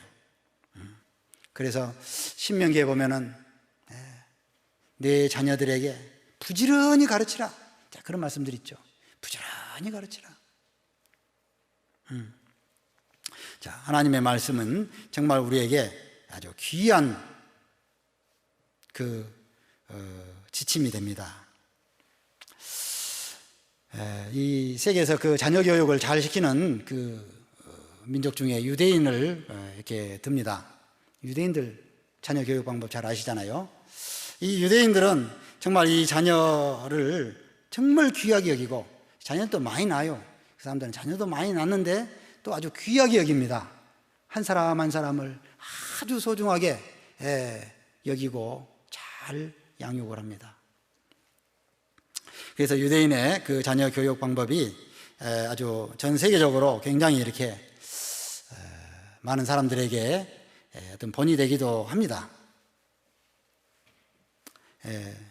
제가 영상도 이렇게 좀 준비를 했었는데 그 유튜브 영상에 나온 거라서 혹시 또 문제가 있을까 봐서 그냥 각자 찾아보시기 바랍니다. 유튜브에 찾아보면은 유대인의 자녀 교육에 대한 그런 내용은 굉장히 많습니다. 자, 그런데 유대인이라 해서 자녀 교육을 다 잘하는 건 아니에요. 그걸 또 생각을 해야 됩니다. 유대인이 자녀 교육의 뭐 표본이다 그렇게 말하면 안 됩니다. 유대인들은 자녀들을 교육하는 데 있어서 그 자부심을 갖게 하고 하나님의 선민이라는 그 자부심을 갖게 하고 또 부모가 잘 이렇게 인도해서 정말 그 창의적인 어떤 그런 그 교육을 받도록 그렇게 인도하는 데는 최고의 어떤 그 수준이라고 할 수 있어요. 그러나 유대인은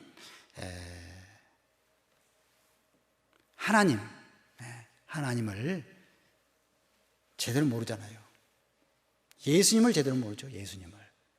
자, 만왕의 왕으로 오시는 하나님은 잘 알지만은 그들의 영혼을 위해서 이 땅에 오셔서 십자가에 죽어주신 그 예수님에 대해서는 도통 모릅니다. 자, 그게 무슨 얘기냐면은 하나님의 진정한 뜻은 예수 그리스도를 통해서 진정한 하나님의 사랑을 깨닫게 하는 거잖아요. 그래서 이스라엘 그 유대인들은 예수님을 잘 모르기 때문에 실제로 그들이 교육 방법은 이 세상에서 최고가 되는 그런 그 교육, 세상에서 최고가 되는 그런 교육은 받는 건 사실입니다. 뭐 노벨상의 뭐 20몇 %를 받는 정말 그런 놀라운 그런 교육을 받고 있다는 것은 사실이에요. 그러나 하나님 앞에 실제로 예수 그리스도로 말미암아 그 희생과 그 겸손과 그 온유에 그 영혼을 사랑하는, 그러면서 자기를 희생할 줄 아는 그 하나님의 크신 그 사랑에 대해서는 또 잘 모릅니다. 어쨌든 참고로 제가 말씀드리고자 하는 것은 유대인들은 그 아버지가 그 자녀들 교육에 대해서 굉장히 세심하게 관심을 많이 갖고 있습니다. 그래서 대화를 많이 나누죠. 소위 하브루타라고 그러는데요. 막 어느 때서나 어느 장소에서나 아주 막 토론을 하고 뭐 그거 알려주고. 그래서 참 토론하는 데는 또 이 유대인들이 좀 앞서 있죠. 유대인의 자녀 교육 방법에서 한 가지 우리가 좀 힌트를 얻는다는 것은 아버지가 자녀들을 지극히 사랑하면서 끝까지 인내하면서 교육한다는 것입니다. 자, 부모에게 순종하는 자녀를 키우기 위해서는 먼저 자신이 하나님께 순종해야 합니다. 그리고 하나님은 하나님을 경외하는 모든 이에게 형통함을 주신다, 즉 복을 주신다는 약속을 또 우리는 믿어야 합니다. 하나님을 경외하는 일, 하나님을 경외하는 것이 모든 것의 근본이잖아요. 그래서 여호와를 경외하는 것이 지식의 근본이오늘, 여호와를 경외하는 것이 지혜의 근본이오늘. 자, 지식과 지혜의 근본이다 그랬어요. 그리고 무엇보다도 자녀들은 하나님 말씀을 통해서 확실히 구원을 받고 진정한 그리스도인으로서의 그 교육을 받아야 합니다. 자, 이 자녀를 키울 때요, 정말 그 순종하는 자녀로 키운다는 것은 참 쉽지 않은 일이에요. 그러나 아까도 말씀드렸지만은 어렸을 때, 아주 어렸을 때 바로 잡아줘야 된다 하는 거예요. 제가 이 참고 서적을 좀 찾다 보니까 온전한 훈련, 기쁨으로 크는 자녀, 그 크리스찬 자녀 훈련 지침서가 있는데요. 마이클 펄이라는 분이 지은 그 책이 있는데요. 성경적인 자녀 교육 훈련에 대해서 온전한 훈련이 이루어지게 하는 아주 좋은 내용을 담고 있습니다. 이분은요, 유아기 때의 그 심리를 정확하게 파악을 하고 있습니다. 그래서 사람은 날 때부터 가지고 태어난 죄성이 있습니다. 그것은 곧 거스리는 마음이고 불순종의 마음이다 하는 거예요. 그것을 잘 다스리지 못하면은 자기 위주의 사람이 되고 순종하기를 싫어하는 사람으로 이제 자라게 되는 겁니다. 그래서 그 책을 보니까 정말 이 불순종한 그런 성품을 타고 태어난 이 아이를 온전히 순종하는 자녀로 바꾸는 아주 그 훈련 지침서라고 그렇게 말할 수 있고요. 그 책을 통해서 온 집안에 쾌활한 분위기가 넘치고 아이들은 온전히 순종하는 모습으로 부모에게 기쁨을 주는 그런 결과가 얻어지게 된다고 그 책에 이렇게 나와 있습니다. 거기 보면 이제 단호하고도 일관성 있게 나타난 부모의 권위와 의사표시라는 것은 해야 될 것과 해서는 안 될 것을 정확하게 구분해 주는 것을 말하는 거예요. 그래서 해서는 안 될 것은 끝까지 양보해서는 안 되는 거예요. 근데 막 때를 쓰고 뭐 울고 막 이렇게 하면 이제 그냥 에이 졌다 하고 이제 그 인정을 해줘 버리는 그런 것이 있습니다. 그건 인정이에요, 인정. 아이를 잘 키우기 위해서 그 한순간 잘 참아야 된다 하는 것이죠. 성경에 보면은 자녀 교육의 실패 사례가 참 여러 군데 있습니다. 우리가 잘 아는 대표적인 사람이 있죠. 엘리 제사장. 엘리의 아들은 불량자라 그랬죠. 홈리와 비느하스라는 두 아들이 있었는데요. 이 아들이 이 불량자였어요. 불량자. 여호와를 알지 아니하더라. 세상의 제사장인데 제사장의 아들들을 잘 교육하지 못했습니다. 나중에 그 홈리와 비느하스로 인해서요, 결국은 큰 낭패를 겪게 됐죠. 자, 하나님께서 정말 그 집을 심판하신 거예요. 그래서 블레셋 군대가 쳐들어왔을 때 그 아들들은 죽고 여호와의 궤는 빼앗겨 버렸고, 또 엘리 제사장도 그 소식을 듣고 의자에서 자빠져서 이렇게 목이 부러져 죽었다고 그렇게 말씀하시죠.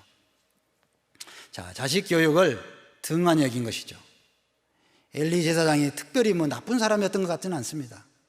특별히 뭐 자녀들에게 뭘 나쁜 것을 가르쳤겠습니까? 마땅히 행할 것을 아이에게 가르치라 한 그 말씀을 등한히 여겼다는 것이죠. 그리고 삼손이라는 사람이 나오는데요. 마노아, 그 아버지가 마노아입니다. 이 삼손은 날 때부터 나실인이었습니다. 나실인이었는데 하나님께 바치는 사람이었죠.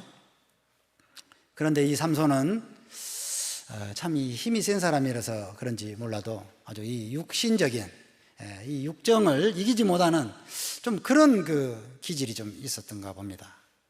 블레셋 사람 마을에 내려가서 거기에서 아내를 취하고 거기에 기생 들릴라와 또 이렇게 그 참 성경에 기록하기조차도 싫은 그런 내용이 그 삼손이 행했잖아요. 물론 뭐 삼손은 자기 속마음으로는 뭐 블레셋 사람을 죽이기 위해서 뭐 그랬다 하는데 그것은 전혀 받아들일 수 없는 얘기죠. 삼손 결국은 그 눈이 뽑혀버렸죠. 마지막에 회개하면서 그 미디안 다곤 신전 블레셋 그 다곤 신전에 그 이제 무너지면서 죽을 때 많은 사람과 함께 이렇게 죽었는데요. 자, 어쨌든 하나님께 바치은 그 나실인이 참 우리에게 어떤 반면교사가 됩니다. 아버지 마노아는 사실은 그 하나님의 은혜로 얻은 자식이었잖아요. 그 자식을 제대로 키우지 않았어요. 방치했습니다. 자, 그 결과 어쨌든 그 삼손은 하나님 앞에 참 그런 그 잘못된 그런 선례를 남겼습니다. 그리고 또 한 사람 좀 생각해 보는데요.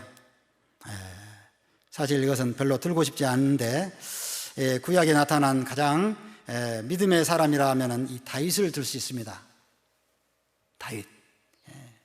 그런데 다윗은 대표적인 믿음의 사람으로 꼽히지만은 또 오점도 많이 있었죠.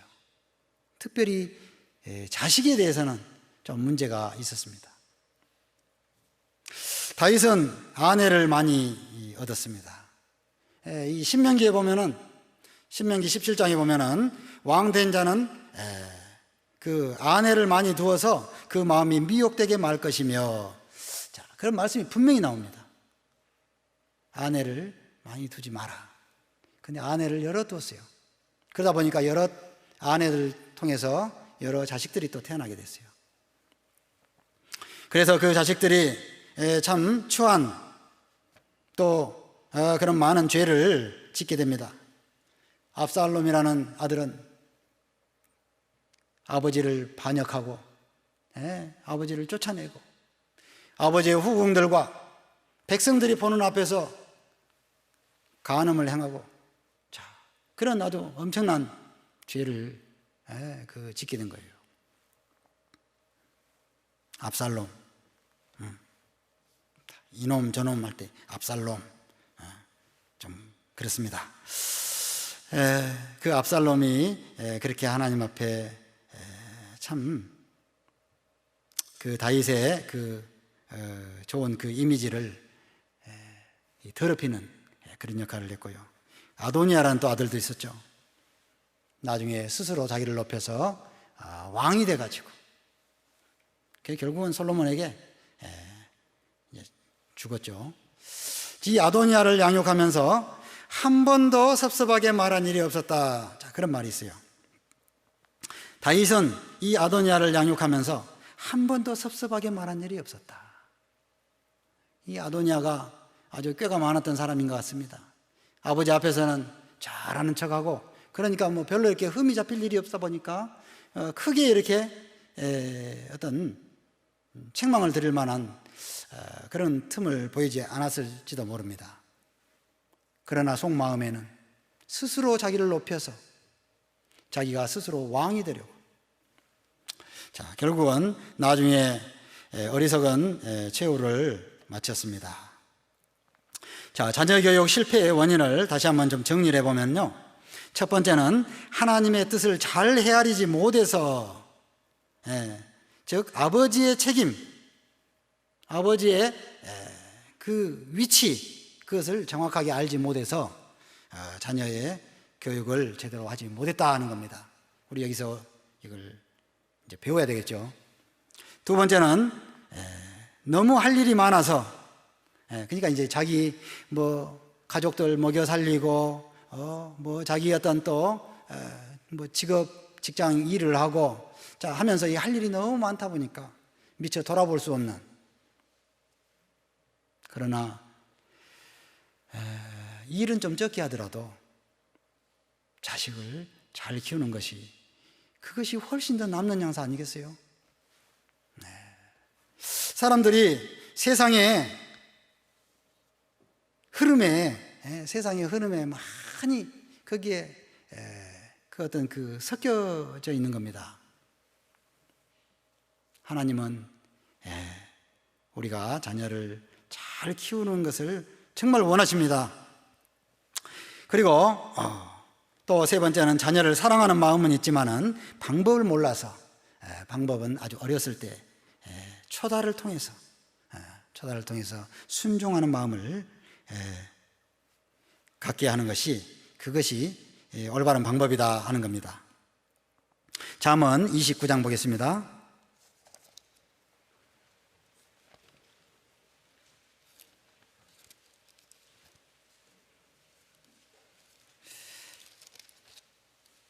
잠언 29장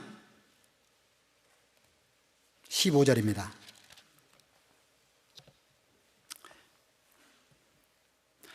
채찍과 꾸지람이 지혜를 주거늘 임의로 하게 버려두면 그 자식은 어미를 욕되게 하느니라. 채찍과 꾸지람이 지혜를 주거늘, 자녀에게, 그 자식에게 지혜를 준다는 얘기입니다. 채찍과 꾸지람이 지혜를 주거늘 임의로 하게 버려두면 그 자식은 어미를 욕되게 하느니라.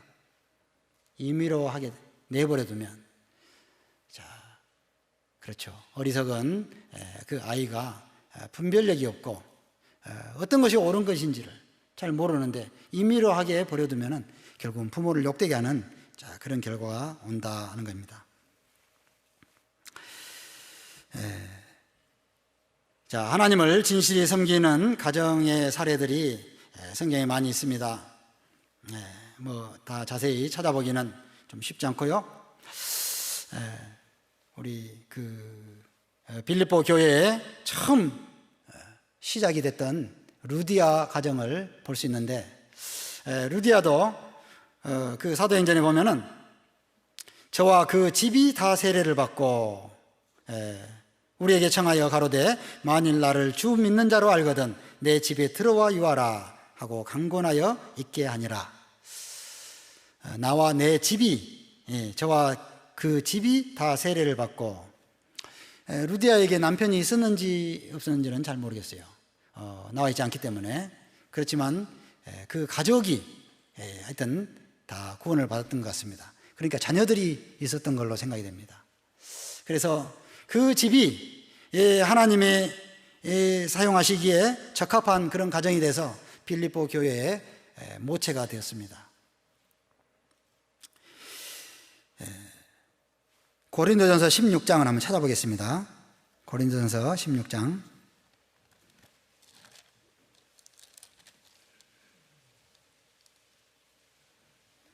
15절입니다.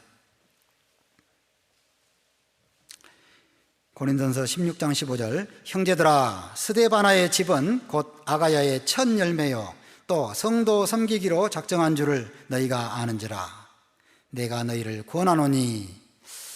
자, 이 스데바나의 집은 곧 아가야의 첫 열매요 성도 섬기기로 작정한 줄을 너희가 아는지라. 성도를 섬긴다 하는 것은 뭐 단순히 먹을 것 대고 뭐 그런 정도가 아니고, 옛날에 교회당이 없었잖아요. 그러니까 그 집에서 아마 모임을 가졌다고 생각을 합니다. 그러니까 그 집에서 이렇게 모임을 가졌기 때문에 그 가족들은 전부가 다 그 교회에 그 식구들을 대접하고 그 영접하는 일에 다 쓰임을 받은 거예요. 자녀들이 같이 합심 협력했을 걸로 생각을 합니다. 오늘날도 어느 지역의 교회가 성장하려면 이 헌신된 가정이 필수적입니다. 그 가정이 물질적으로, 신앙적으로 확실하게 본이 된다면 그 교회의 기초가 참 견고하다고 그렇게 말할 수 있습니다. 이 시골 교회에 새로 이렇게 자립하는 그런 교회에 가면요, 그 한 가정, 두 가정, 자, 그 가정들이 그 교회의 아주 기초가 됩니다. 많이 이렇게 또 성도들을 섬기고 대접하고 복음 전하는 일에 헌신된 그런 모습이 나와요. 자, 그 가운데 그 자녀들도 같이 이렇게 동참을 하는 것이죠. 창세기에 보면은 노아가 나옵니다. 노아. 창세기 7장에 보면요, 노아의 가족, 6장, 7장, 그 노아에게 방주를 지으라 했죠. 방주를. 노아의 8식구가 있습니다. 노아와 노아의 처와 노아의 세 아들과 세 자부. 자, 총 8식구죠. 자, 노아는 의인이요 당세에 완전한 자라. 그가 하나님과 동행하였으며 그랬어요. 동행하였다는 것은 하나님의 말씀을 받들고 하나님을 잘 섬겼던 사람이었어요. 하나님께서 이 땅을 물로 쓸어버리기로 작정하시고 노아에게 방주를 지으라고 명하셨습니다.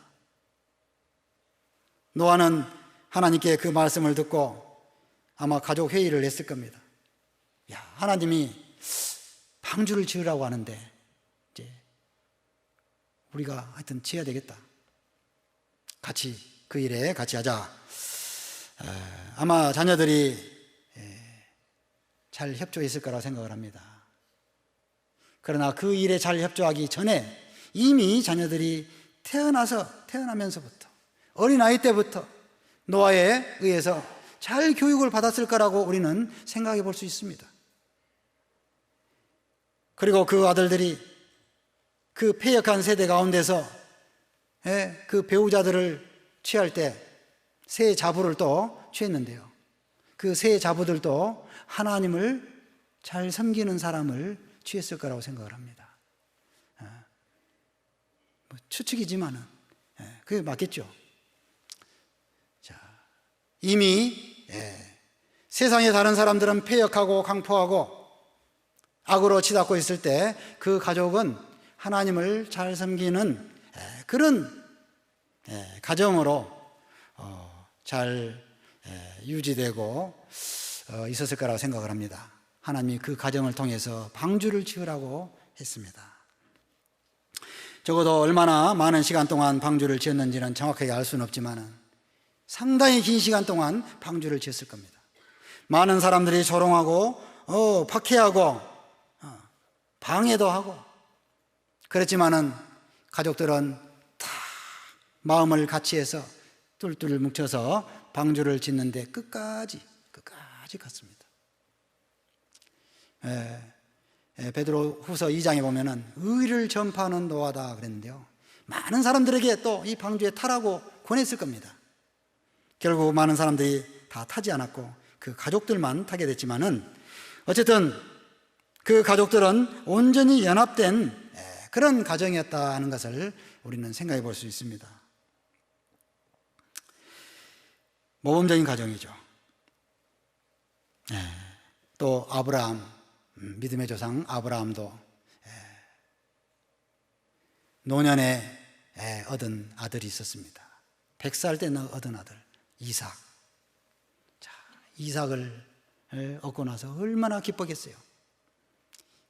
이삭의 그 이름의 뜻이 웃음인데 정말 그 집에 웃음이 끝일 날이 없었을 겁니다. 그렇게 웃음이 끝일 날이 없는 그 가정에 날벼락 같은 하나님의 명령이 떨어집니다. 내 독자, 내 사랑하는 독자 이삭을 저 모리아 산에 가서 번제로 드리라. 자, 그렇지만은요, 아마 이 아브라함은 그 이삭이 귀한 만큼 귀한 자식이라고 해서 함부로 그냥 네 알아서 하고 싶은 대로 하라고 그렇게 키우지는 않았을 거라 생각을 합니다. 이삭이 아버지께 순종하는 모습을 보면은 정말 그것을 알 수 있습니다. 비록 가슴이 찢어지는 그런 그 고통이 있지만은 그러나 그 아버지가 말씀하신 것은 곧 하나님의 뜻이기 때문에 그 하나님의 뜻에 순종하는 마음으로 이삭은 순순히 그 길을 따라갔습니다.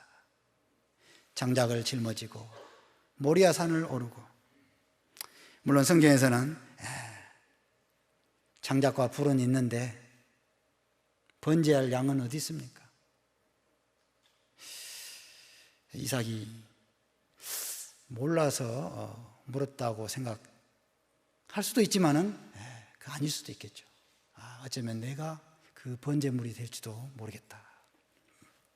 아무튼 그 아브라함은 노년에 낳은 아들이었지만은 하나님을 섬기는 아들로 잘 키웠습니다.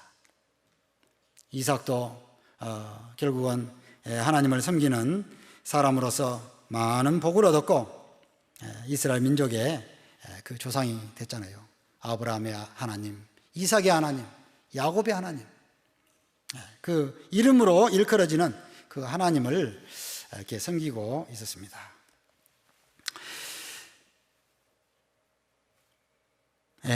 오늘 또 이 시간을 통해서 하나 좀 소개해드리고 싶은 것이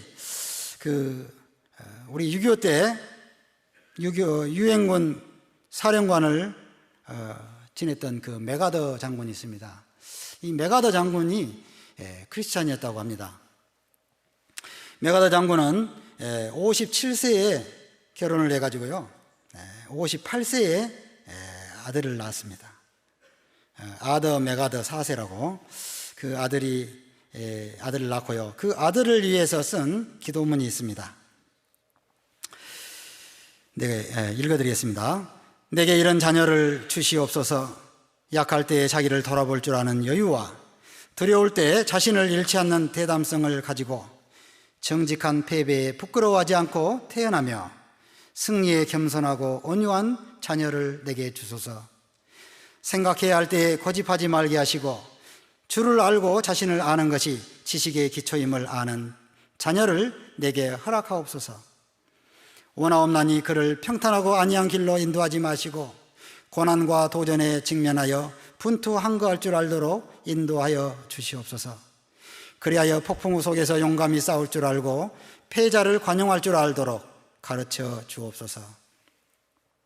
그 마음이 깨끗하고 그 목표가 높은 자녀를, 남을 정복하려고 하기 전에 먼저 자신을 다스릴 줄 아는 자녀를, 장래를 바라봄과 동시에 지난 날을 잊지 않는 자녀를 내게 주옵소서.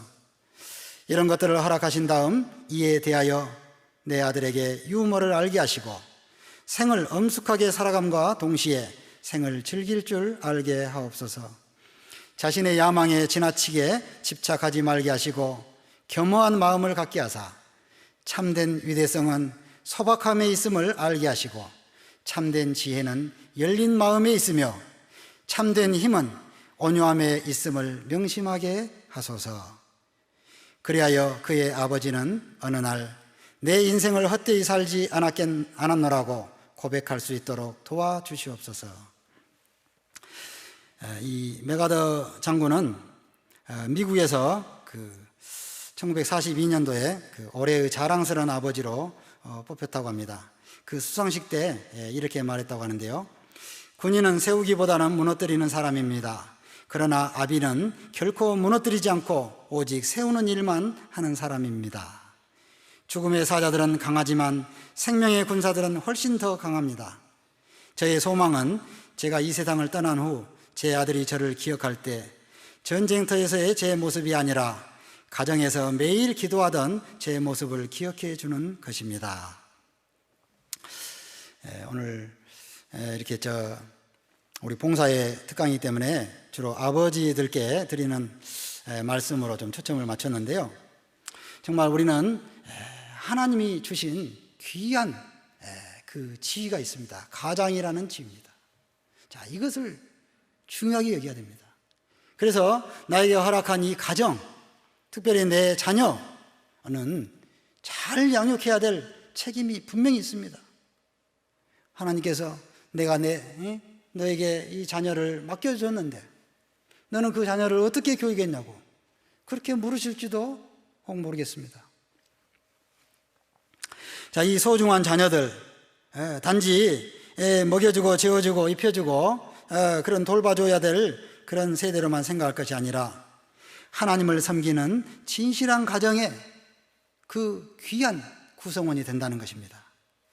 사실 자녀들이 정말 순종하는 그런 모습을 보일 때요, 그 가정이 정말 빛이 나지 않겠습니까? 그리고 그 자녀들에게 우리가 정말 남겨줘야 될 것이 있다면은 올바른 성격과 습관을 심어주고 귀한 믿음을 심어주는 그런 역할을 이 아버지로서 해야 될 거라 생각을 합니다. 조금 더 욕심을 부리자면은 자녀들이 성장했을 때 가장 존경하는 인물로 자기 아버지를 꼽을 수 있다면 얼마나 좋겠어요. 글쎄요, 그것은 혹시 욕심일지도 모르겠습니다만은 최선을 다해서 자녀들을 잘 인도해서 하나님의 교회에서 또 귀한 일꾼으로 쓰임을 받을 수 있도록 그렇게 해야 됩니다. 사람의 이 인격과 이 성격이 정말 원만하고 참 하나님 앞에 정말 쓰임받기에 합당한 그런 그 성격으로 만들어져 간다는 것은 굉장히 어려운 일이라고 생각을 합니다. 어렵지만은 그러나 그 일을 할 수 있는, 해야 될 사람은 바로 아버지다, 그렇게 생각을 합니다. 그래서 자녀를 하나님을 섬기는 부모와 자녀, 정말 온 가족이 하나님을 섬기는 가정으로 귀하게 쓰여지기를 간절히 바랍니다. 같이 기도하시겠습니다. 거룩하신 우리 아버지 하나님, 은혜를 감사드립니다.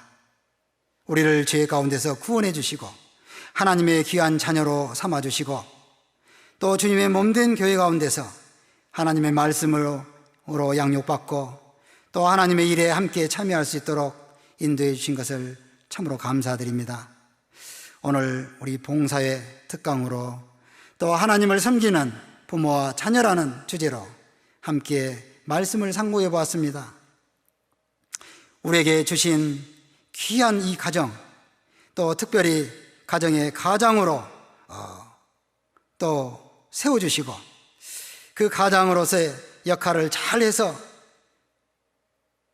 그 자녀들까지도 올바른 믿음을 세워주고 하나님께 귀하게 쓰임받는 일꾼으로 성장할 수 있도록 그 일을 우리가 감당할 수 있도록 인도해 주시기를 간절히 원합니다. 우리 각 가정마다 주님께서 자비로운 손길로 인도해 주셔서 그 모든 하나님을 섬기는 일에 어려움이 없게 하시고 그 가족들이 올바른 믿음 안에서 하나님께 기쁨과 영광을 돌리는 귀한 삶을 살아갈 수 있도록 인도해 주시옵소서. 모든 것 주님께 감사드리면서 우리를 죄 가운데서 구원해 주신 우리 구주 예수님 이름으로 기도드립니다. 아멘.